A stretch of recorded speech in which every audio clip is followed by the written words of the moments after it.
ให้การตกลงขอครั้งนี้ได้พร้อมกันเห็นดีตกลงตามหีบคองประเพณีสร้างครอบครัวใหม่สินสอดขาดองทั้งหมดรวมเป็นเงินจำนวนอยู่40ล้านกีบทำหนัก1 บาทงัว1 โตควาย1 โตมีเงินจะทอดในมือแต่งดองจำนวนอยู่20 ล้านกีบทำหนัก2 สลึง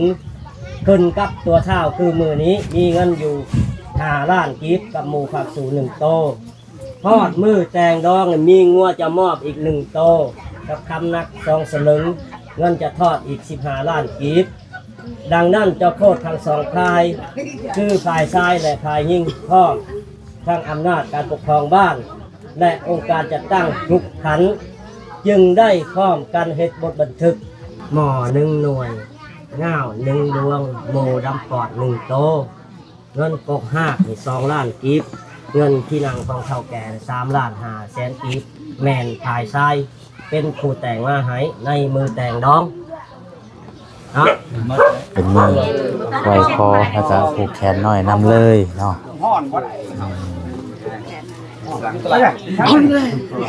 มันดูที่ผ่านใช่ยังไงเหลือจะพูดเป็นตอนคือการโลบอกโลจะตายเลยทำตายเลยก็เป็นที่งานเนี่ยคือมันเนี่ย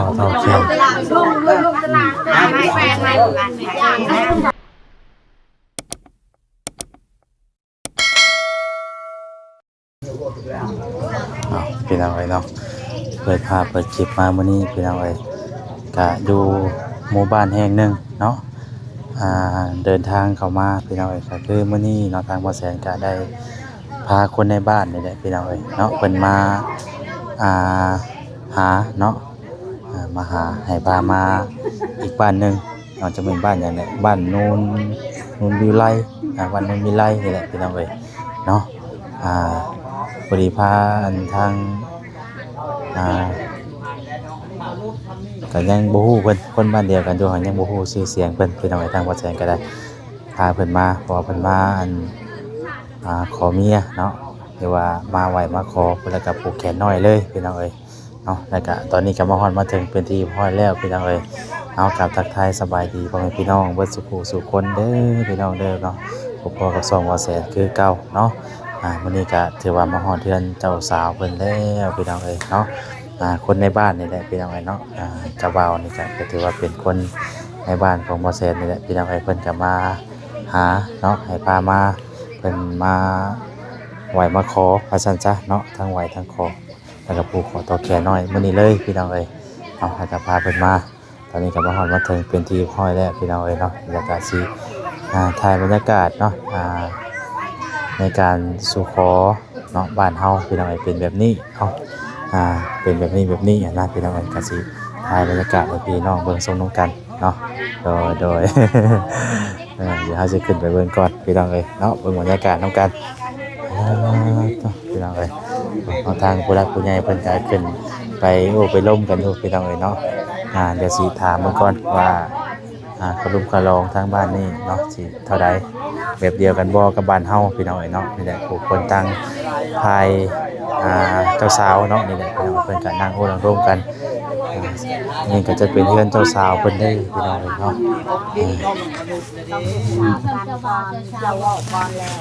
ปึ๊บขออนุญาตเด้อพี่น้องเอ้ยเนาะ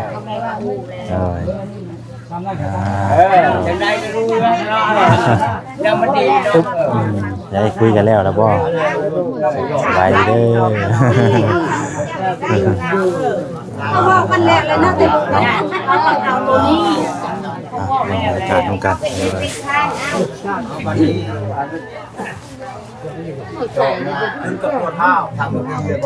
เจ้าสาวคนกระไรเนาะฮะบ้านนี้มันไม่เกี่ยวบ่เคยเข้ามาบ่เคยเข้ามาอันนี้เพิ่นเอิ้นว่าบ้านหยังก่อน เอาไม่ได้บ้านบ้านโนนใหญ่บ้านโนนใหญ่เนาะ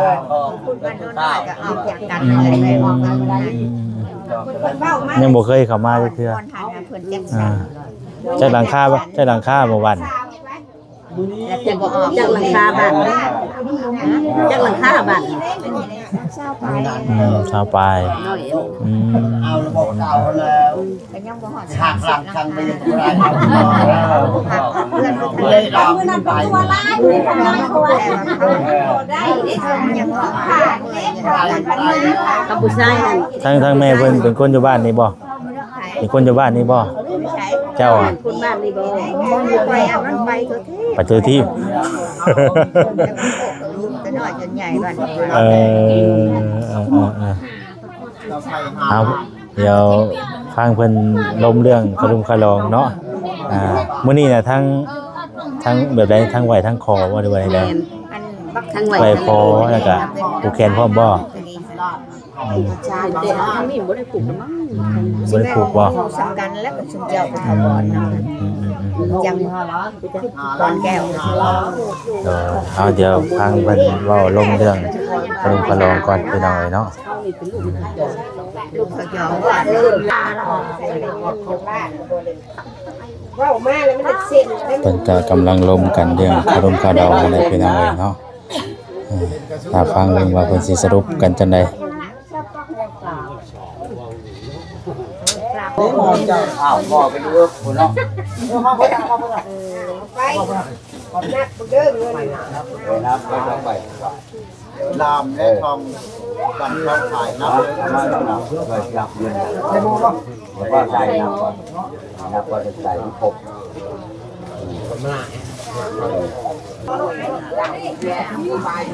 เบิ่งบรรยากาศของการพี่น้องเนาะว่า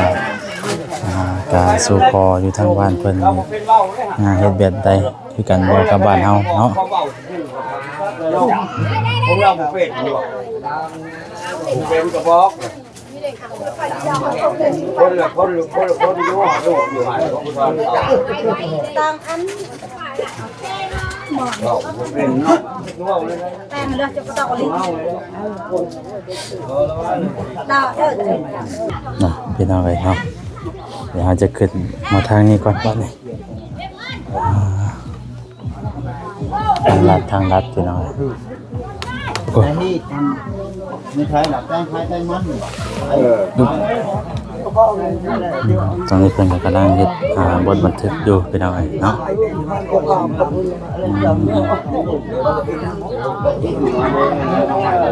กำลัง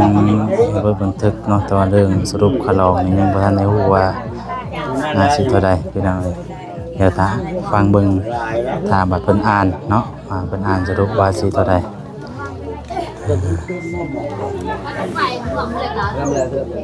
ญาตินำเจ้าพ่อลุงตาพระประกำสองพายและองค์การต่างๆทั้งสองบ้านพระธานารัฐประชาธิปไตยประชาชนลาวสันติภาพเอกราชประชาธิปไตยเอกภาพวัฒนาถาวรบทบันทึกการไหว้ขอปู่บ่าวสาวในครั้งวันที่16 เดือน 1 ปี 2026อิงใส่ขอตกลงของเฒ่าแก่พร้อมด้วยเจ้าโคตรลุงตาทั้งสองกำสองพายคือฝ่ายชายและฝ่ายหญิงพร้อมทางอำนาจการปกครองบ้านได้เห็นดีเป็นเอกภาพกันในการตกลงขอผู้บ่าวสาวในการสร้างครอบครัวใหม่ระหว่างเท่าเวียงสวรรค์อายุ19 ปีอาชีพเฮ็ดนาซึ่งเป็นบุตรของเท่าเน็ตและนางบุญเฮียงเนาะปัจจุบันอยู่บ้านโคกใหญ่หน่วยที่5เมืองอุตภพรแขวงจังหวัดเขตได้ไหว้ขอกับนางสมเตียงอายุ19 ปีอาชีพเฮ็ดนาซึ่งเป็นบุตรของข้าวเงียงและนางเขาปัจจุบันอยู่บ้านชีไลหน่วย13เมืองจำพรแขวงจังหวัดเขตในการตกลงขอครั้งนี้ได้พร้อมกันเห็นดีตกลงตามหีบคองประเพณีสร้างครอบครัวใหม่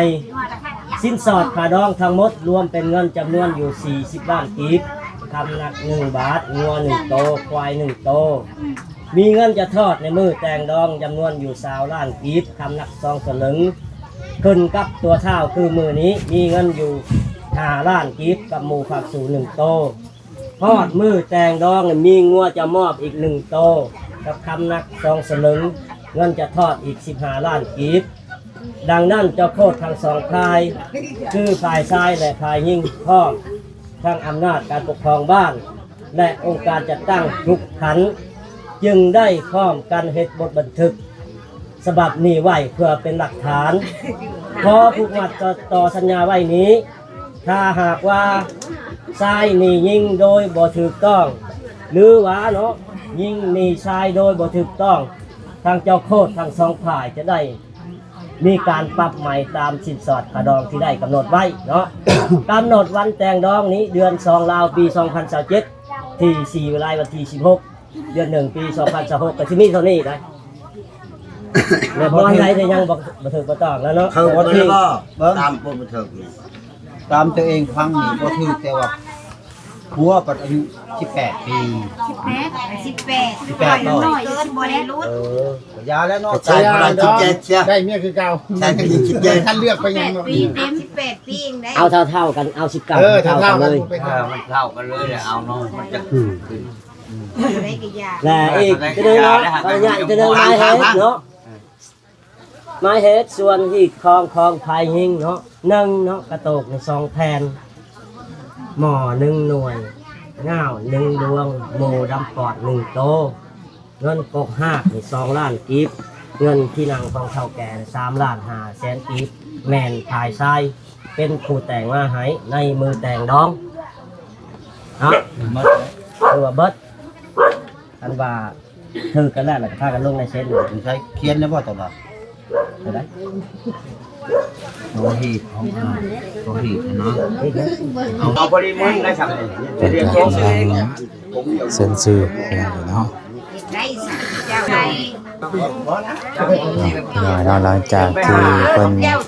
อ่านบทบันทึกเรียบร้อยเนาะเพิ่นก็จะได้ผูกคอต่อแขนไปยังเลยเนาะทางเจ้าบ่าวเจ้าสาวเพิ่นก็จะผูกคอต่อแขนเด้อบัดนี้ไปยังเลยหน้าบ้านขึ้นเรื่อยๆทางเจ้าบ่าวเจ้าสาวไปยังเลยเนาะมันต้องนั่งเอาไปบอกคนนอนแต่ว่าเห็นลงเถื่อเอาไปเบิ่งกระโปรงแล้วมันชี้พี่ก็เรียกว่าเห็นใช่หรอเขาว่าเห็นไปมิจะถูกเรียกว่าเห็นนี่ใช่หรอเขาก็แล่นมาเลยนี่มือเจ้านี่เจ้าจะไปเบิ่งกระโปรงเห็ดโอ้ยลูกกันถูกกับวันนักกระเป๋าไปเพิ่นว่าเนาะเห็ดยังบ่เห็ดทั้งยังบ่เห็ดว่ารับให้ได้เงิน1เนาะได้เงินแสนคือกันแล้วนอนบนเบิ่งเฮาก็บ่เห็นหลายเดินมาก็บ่เห็นหยังเลย กำลังจะผูกคอต่อแขนไปยังเลยเนาะมาเด้อครับโดนเกียร์โทรศัพท์ไปทางไหนก็ให้ขอให้ไหว้เก็บยิบใหม่ใจใหม่บ่เป็นสิมึงสิกูเจ้าข่อยมันได้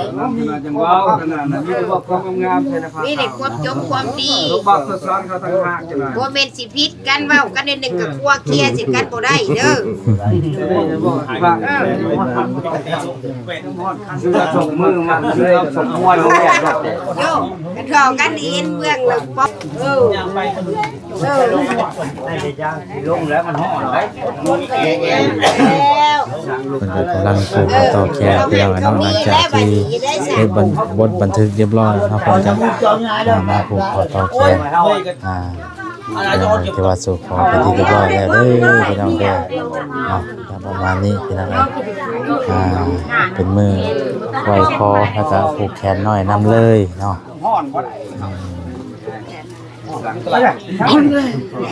มันอยู่ที่ผายใส่เงินผายไงเหลือจะพูดกันพูดไว้ต้องอยู่กันนะครับหลักไปนี่ดีได้ครับคนได้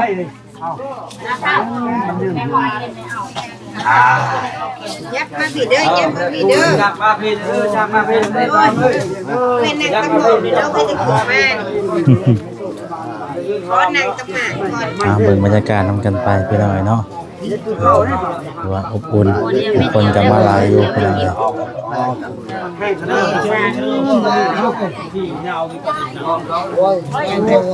ห้กัน ให้อภัยกันเด้อมีหยังก็อดเอาออกมากันจับแจวกับพากันจับลาดสีกับพากันลาดกินแซ่บกับพากันกินข้าวเลิกจะข้าวเลิกมันหายใจบ่ออกจะข้าวออก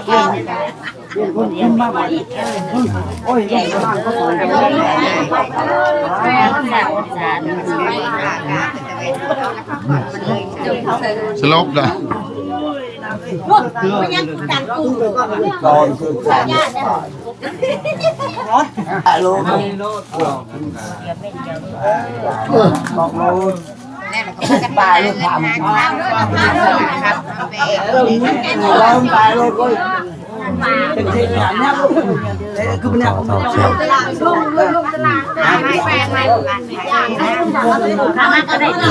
เต็มเพื่อนไปเลยเนาะ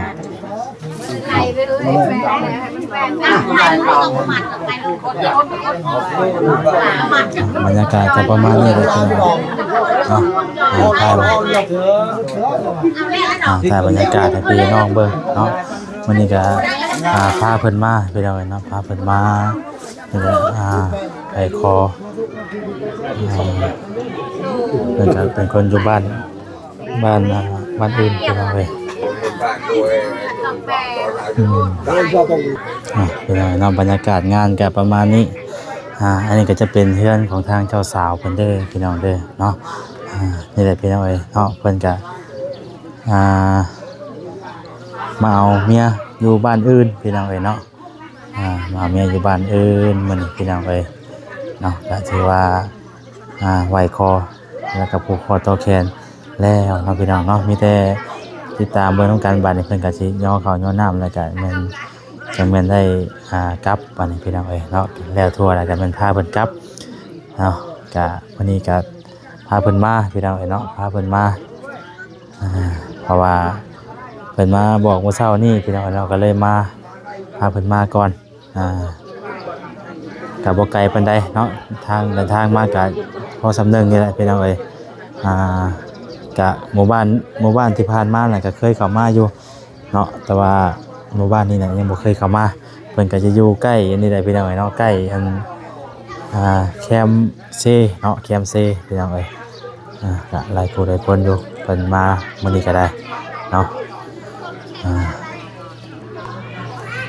โอเคพี่น้องเอ้ยเนาะก็ประมาณนี้เด้อพี่น้องเด้อเนาะทางบ่แสนก็จะ